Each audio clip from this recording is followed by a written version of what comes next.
Hi, my name's Stewart Lynch, and in this video I'm going to introduce you to the new PhotosPicker for SwiftUI that was introduced in iOS 16.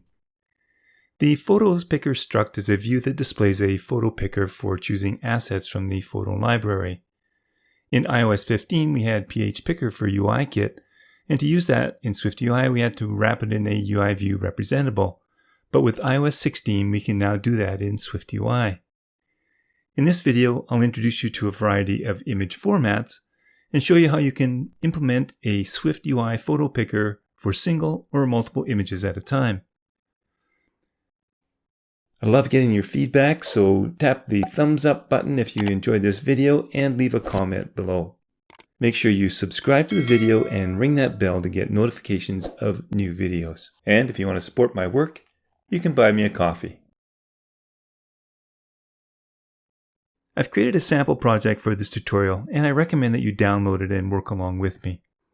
I provided some additional image resources as well, and in the end you'll have a nice project that you can refer back to when you want to implement a photo picker in your own project. The sample project right now is just a shell that includes a tab view with two tabs. The first tab will allow us to select and display a single image, while the second tab is going to allow us to display a grid of images that we can display from picking multiple images at a time. In both cases, I have yet to wire up the trailing navigation button item that will allow us to select the photos. This project requires Xcode 14 or higher, and as you can see that I'm running beta 3 at the time of this recording. In the sample images folder, I've included 4 different images, and each one is a different image format. JPEG stands for Joint Photographic Exports Group. It's a standard image format for containing lossy and compressed image data. Despite the huge reduction in file size, JPEG images maintain reasonable image quality. PNG is short for Portable Network Graphic, a type of raster image file, and is particularly popular for web designers because it can handle graphics with transparent or semi-transparent backgrounds. HEIF, or HEIF, is a modern photo file type that's inspired by JPEGs, but designed to do more with less space. HEIF, which stands for High Efficiency Image Format, is similar in quality to JPEG but takes up less space. And this file type is also sometimes referred to as HEIC, or High Efficiency Image Color. And HEIC is Apple's image proprietary version of the HEIF. This newer file format is intended to be a better way to save your pictures, making your images smaller in terms of data while retaining high quality. And Apple uses HEIC to store the HEIF photos as well as additional data like sounds or motion when recording a live photo.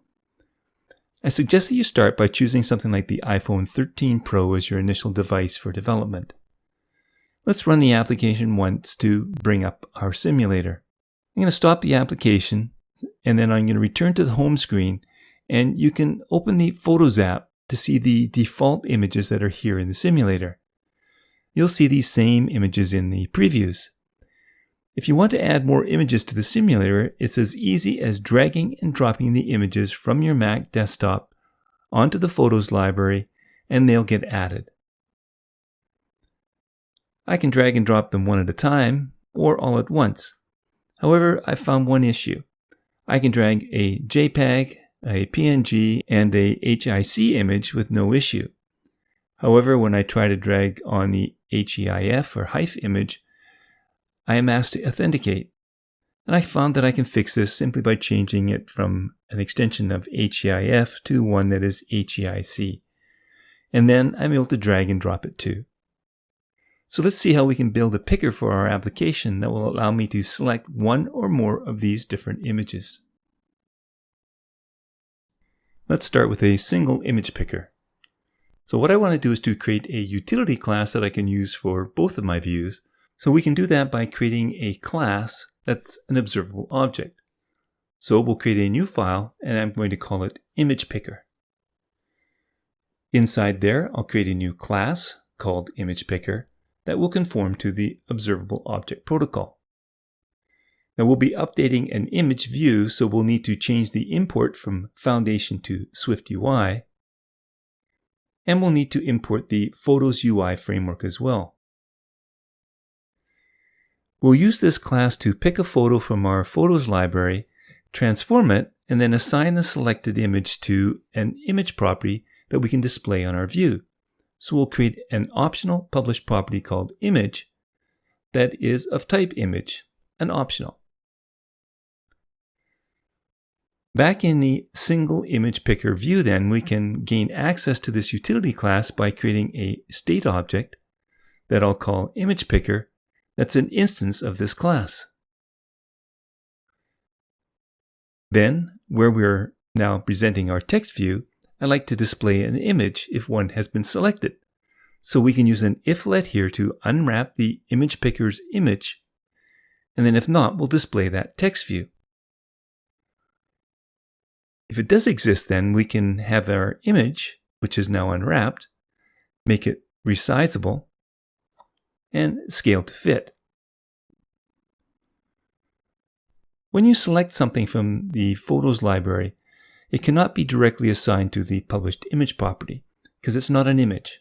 It's rather a PhotosPicker item. So we'll need to perform some transformation on that data to be able to deal with it. If you watch the video from WWDC, it's a bit misleading because the information in that video would lead you to believe that it's easier than it would seem. Perhaps this is a bug currently, so I'm going to show you that way first, but then solve the problem that we encounter with a quick fix that will always work regardless. Return to the image picker class now and create a new published property called image selection that's an optional photo picker item. And this is optional because one could cancel the pick and thus nothing is returned. If we option click on the photo picker's item here and open the documentation, I see that it's a struct. And if we want to load the contents, we'll need to call the load transferable function on this type of object that it receives. And as I drill down, I see that this is an asynchronous function that could throw an error. So if we want to use this function on our selected image type, we'll create a function that I'll call load transferable that has one parameter, and that will be our image selection. And since we'll be calling our asynchronous throwing function on this PhotosPicker's item, we'll specify that this function is asynchronous and can throw as well. Now, since it can throw, we'll create a do-catch block.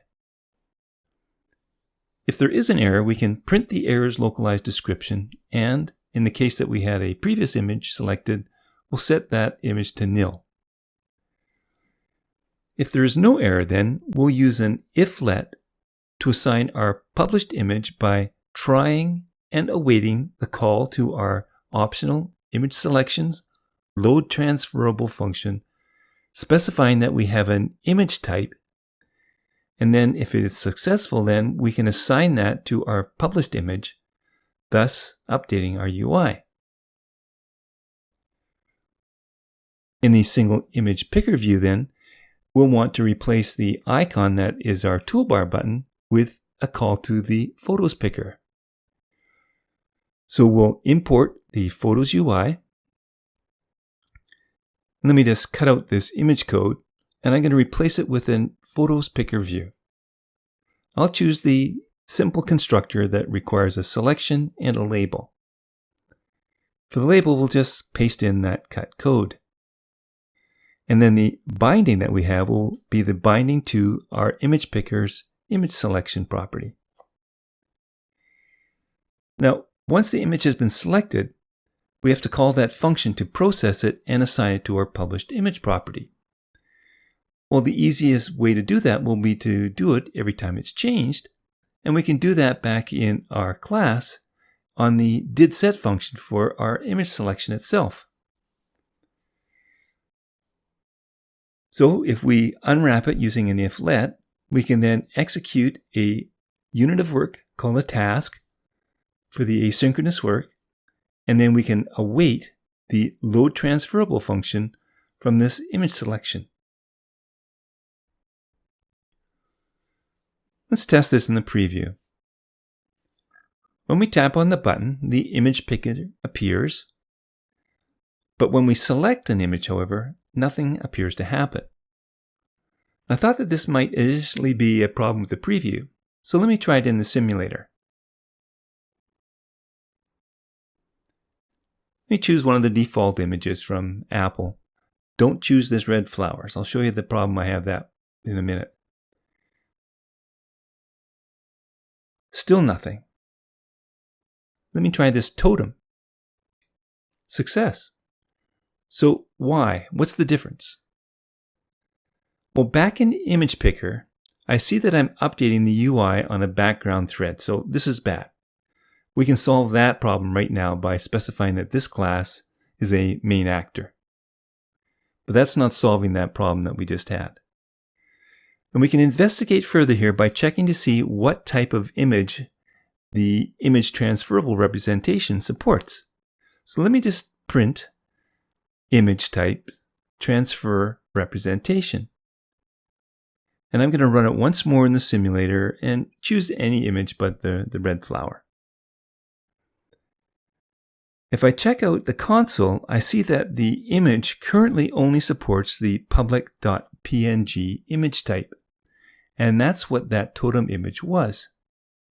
So that's why it displayed and the others didn't. Now this may be a beta limitation, so it might work in the future. But for now, we can solve the problem by refactoring our transformable function to, instead of supplying that with a image type, we can change it to a data type and then use data instead of image. Now that we have the data, we can create or form a UI image using that data. And then if successful, we can set our image to a UI image from that image. I don't need this print code anymore. Let's test. Now it looks like all of my images are working, as you see. However, remember I said don't pick that red flower? Now I'm not sure what the issue is here, but there is something wrong with this particular image only that ships with the simulator. And this is the same as the one that's in the preview simulator. So if I'm running it on the simulator, and if I select it, I get an error thrown and the localized description is printed to the console. There appears to be some problem with that particular image. In your UI, if this happens, you may want to say something to your users, but all I'm doing here is resetting the image back to nil. The PhotosPicker's view has a number of other options that we've not yet specified. In particular, let's go to the documentation, and we can check out the matching and photo library optional properties. Matching is a PHPicker filter type, and I see I have all sorts of options, one of which is just to specify that I want to select images. But I could specify videos if I wanted, or just screenshots to be displayed. And then for the photos library, you may want to specify that you want to provide access to the shared photos library only. So we can add those two properties, or those two options, to our picker. Now there's one more option that we want to add, and that's the one that's going to allow us to select multiple images all at once. So let's explore that with our second view. Sometimes you want to allow your users to pick multiple images. And in this case, then, we must alter our view and our ImagePicker class to accommodate. So in the multi-ImagePicker view, let's make that happen. And it's actually pretty easy. In the ImagePicker first, we'll need to create two new published properties. The first will be an array of images that we can use to store our selected images once they've been transformed. And we can initialize that initially as an empty array. The second will be our array of selected PhotoPickers items that we get when we select from the PhotosPicker. And we can call it image selections with an S. And I'll initialize it as an empty array as well. Next, I want to create a new load transferable function. And we can use the same name so long as our parameters are different. So this time we'll be loading our array, which will be our image selections, which is an array of PhotosPicker item. And then like our other version for the single image, it's asynchronous and it can throw.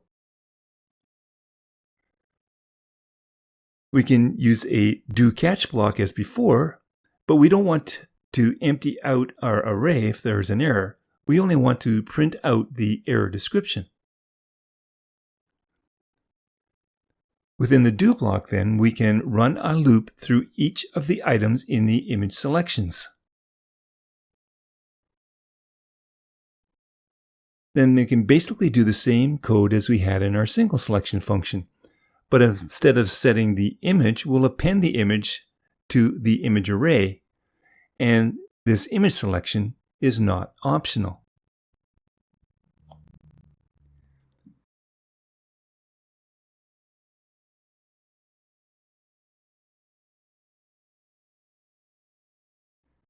We'll be presenting our image picker as before in our view, and when we do that, we'll assign the selected images to the selected images array.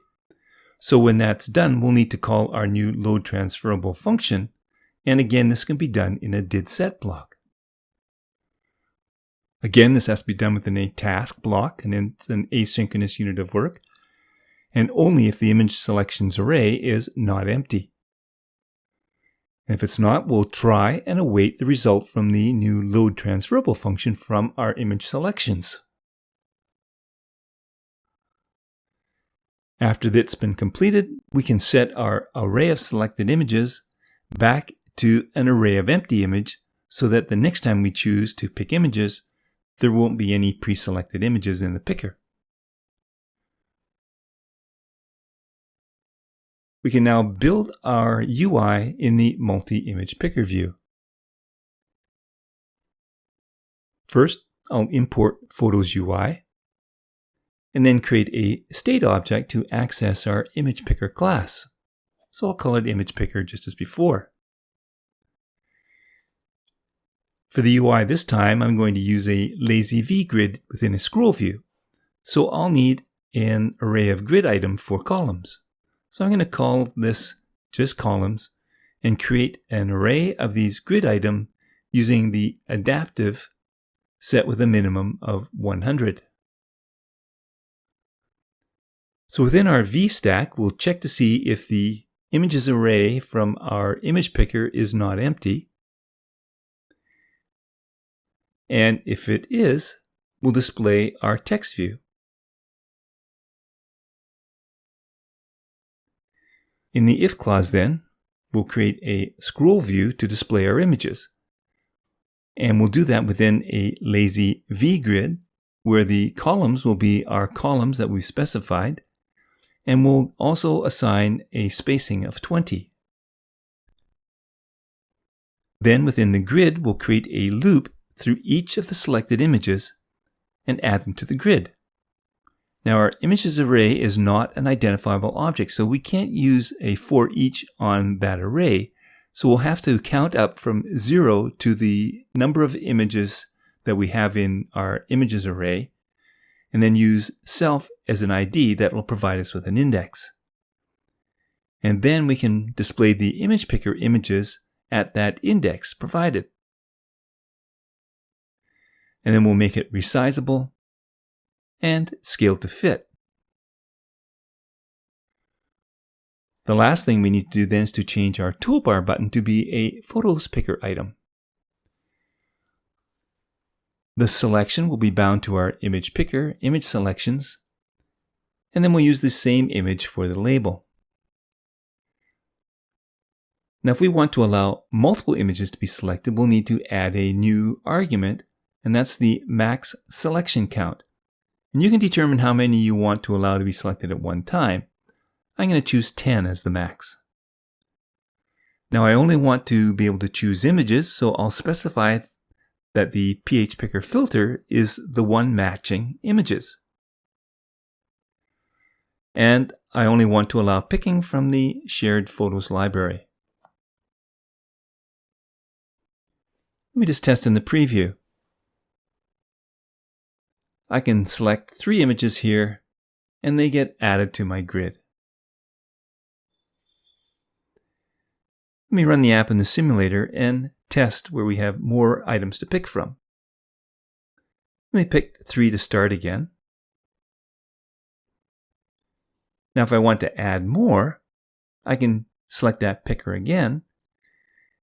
And because we had set that selection of PhotosPicker's item to nil after we had transformed that first 3, I won't have any pre-selected images.